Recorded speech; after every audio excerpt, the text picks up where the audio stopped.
Welcome students. In this video we are going to see how to find out solution of quadratic equation by completing square method and quadratic formula.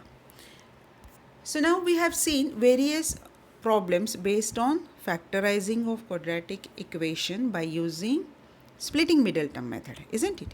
Now with some equations, for example, x square plus 6x plus 1 is equal to 0. This cannot be factorized by splitting middle term method because one factor of 1 and then the middle term 6. It's impossible. Then in this case what we need to do? How to factorize? So this particular problem can be solved by using completing square method. Now let us first solve this question, this particular problem, and then understand what is the meaning of completing square method.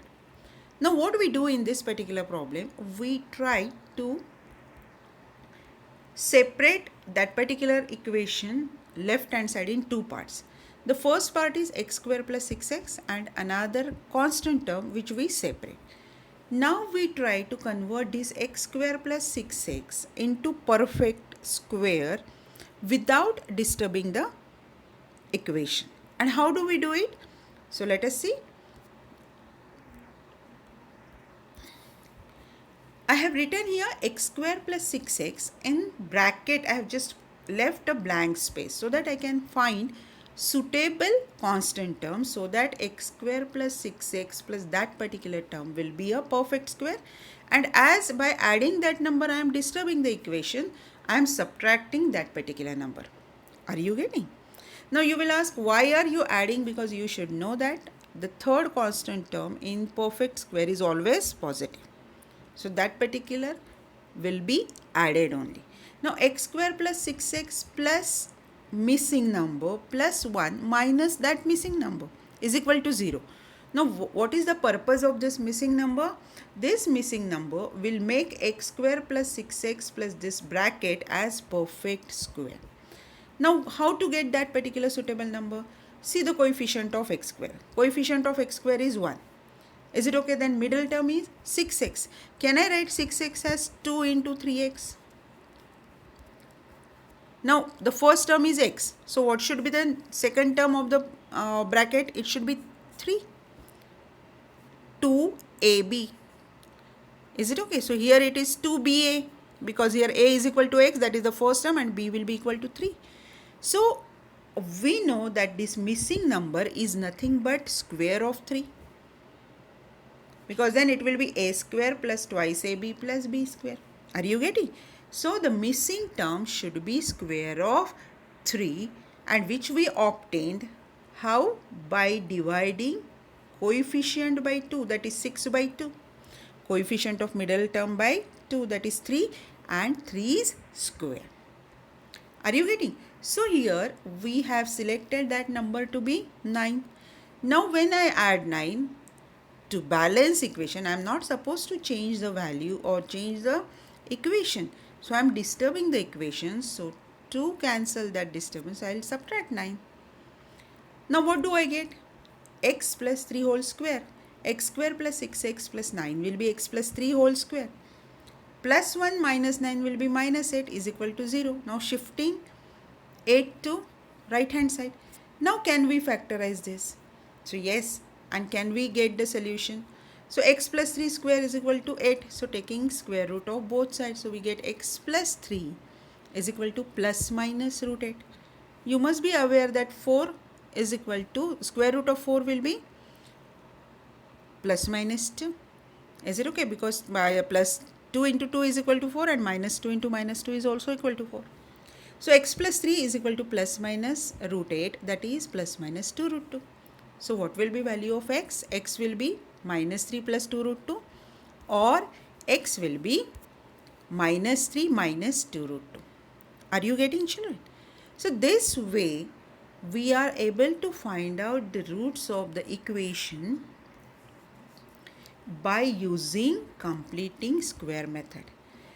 Here we arrange or we add something in the equation to make the first two terms and that particular number to be a perfect square, and then we get the equation of this kind, that is x plus 3 whole square minus 8 is equal to 0. You can name it as a square minus b square is equal to 0. So we are able to get the solution. So this kind of method is called as completing square method. This is versatile method, can be used instead of splitting middle term as well. Are you getting? So you can use this method for all the equations. One condition is there, only those equations wherein roots are existing. If roots are not possible, then you cannot find roots by using completing square method. We will understand this in next part. Is it okay? So let us go to the generalized discussion of this splitting middle term method. So finding the roots of the quadratic equation if they exist, this is very important, by the method of completing square. Now generalize ax square plus bx plus c is equal to 0. For simplicity, what we do, we make the coefficient of x square to be 1. But can you work with coefficient of x to be any other number? So yes, but for simplicity you can have two criteria. You should check the coefficient of x square. If it is perfect square, then you can go with that, or if it is not perfect square, then you make it 1. Now how will you make it 1? So dividing whole equation by a. So what will we obtain? We will obtain it as x square plus b by a x plus c by a is equal to 0. Now what will we do? We will separate in two parts. This is the constant term, and x square plus b by a x, we will convert it into perfect square, isn't it? So for converting into b by a, what will we do? We will try to write it as twice ab. Is it okay? So x square plus 2 into 1 by 2. So now 2 into 1 by 2 is not changing the value. Is it okay? 2 into 1 by 2 is 1 only. But I am rearranging the term. What I am doing? I am rearranging the term. How I am rearranging? So that I'll get the constant term, which I to make the complete square. So 2 into 1 by 2 into b by ax. Is it same as b by ax? Yes, 2 will cancel and it is same. This particular term is same as b by ax. Are you getting? So I am not changed the value. I have just rearranged this value. Now from this, which term should be the third term of this perfect square? Can anybody guess? So 2 is required. Here x is required, and what is there now? Half b by a. Can I write it as b by twice a? So the third term of this particular perfect square should be square of b by twice a. Are you getting? So now we go for that. So now x square plus twice into b by twice a x. Is it okay? So now this particular term, the middle term, is twice ab plus c by a. So now we add another term, that is x square plus twice into x into b by a twice a plus b by twice a whole square. This is added and this is subtracted. Are you getting? So we have added b by twice a whole square and we are subtracting b by twice a whole square. Now rearranging. So this particular term again, this particular expression is nothing but x plus b by twice a whole square plus c by a minus b square upon 4a square is equal to 0. Now transposing, so we get x plus b by twice a whole square will be b square upon 4a square minus c by a. Are you getting? Let's just go to previous. So here see, b square by 4a square is minus and c by a is plus. So transposition, after transposition, what will you get? B square upon 4a square will be positive and c by a will be minus. Now make the denominator same. So what will happen here? 4a square a. So you have to multiply this particular c by a by which number? 4a. So the denominator will be same and hence we will get it as x plus b by twice a whole square is equal to b square minus 4ac. Are you getting? Upon 4a square. Now taking square root of both sides, so what will you obtain? X plus b by twice a is equal to plus minus square root of b square minus 4ac upon 4a square. Are you getting? Taking square root of both the sides. Now x plus b by twice a is equal to plus minus square root of b square minus 4ac upon 4a square. We want the roots of the equation. So b by twice a should be shifted on or transposed to RHS. So what do we obtain? Then we obtain it as x plus b by twice a is equal to plus minus square root of b square minus 4ac upon twice a. Square root of 4a square. Square root of 4a square will be twice a. So we are simplifying it one step ahead, isn't it? So now further we simplify it. So now x will be equal to minus b by twice a plus minus square root of b square minus 4ac upon twice a. Now look here, the denominators are same. So can we add or subtract the numerators directly here? So yes, so we get therefore x is equal to minus b plus minus b square minus 4ac upon twice a. What does it mean? What does it mean? X is equal to minus b plus square root of b square minus 4ac upon twice a, or x is equal to minus b minus square root of b square minus 4ac upon twice a. Now what are these x is equal to expressions? These two expressions are nothing but roots of the quadratic equation ax square plus bx plus c is equal to 0, which we started with completing square method, and then we got the formula also. This formula is also known as quadratic formula. Is it okay? Which formula is known as quadratic formula, children? So x is equal to minus b plus minus square root of b square minus 4ac upon twice a is known as quadratic formula, which is based on completing square method. So in first problem we have seen how to get roots by using completing square method. Then after deriving a generalized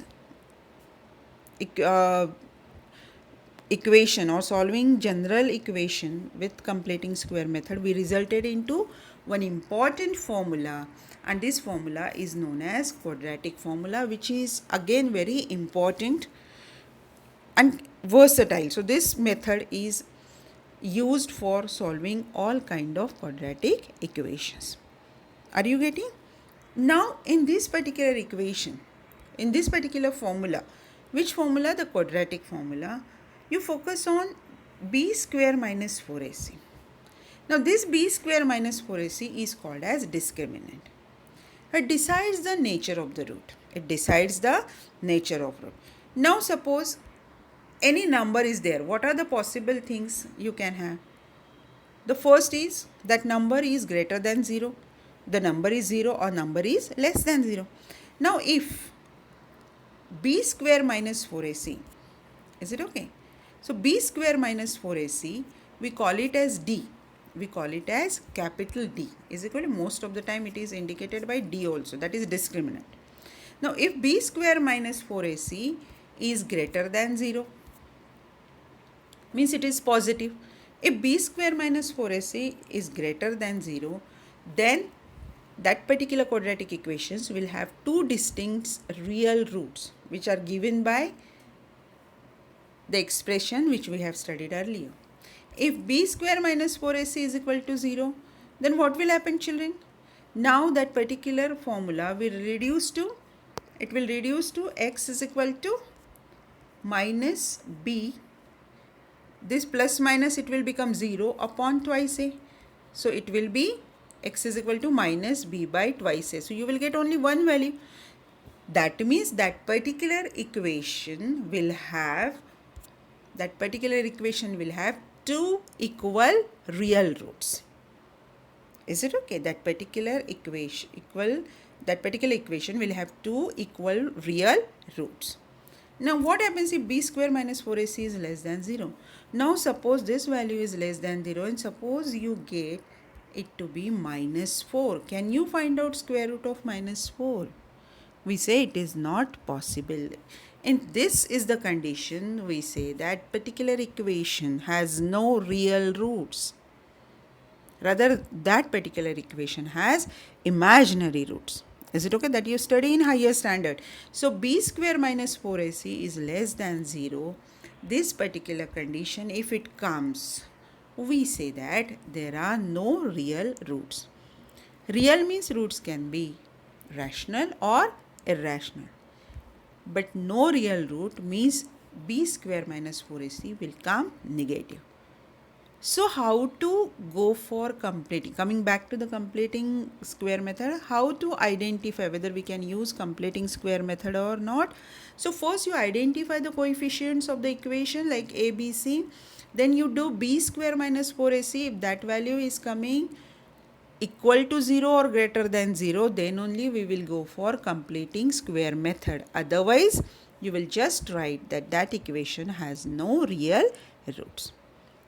I hope this particular derivation is clear to you and you are going to remember this formula. See you in next video. Thank you, children.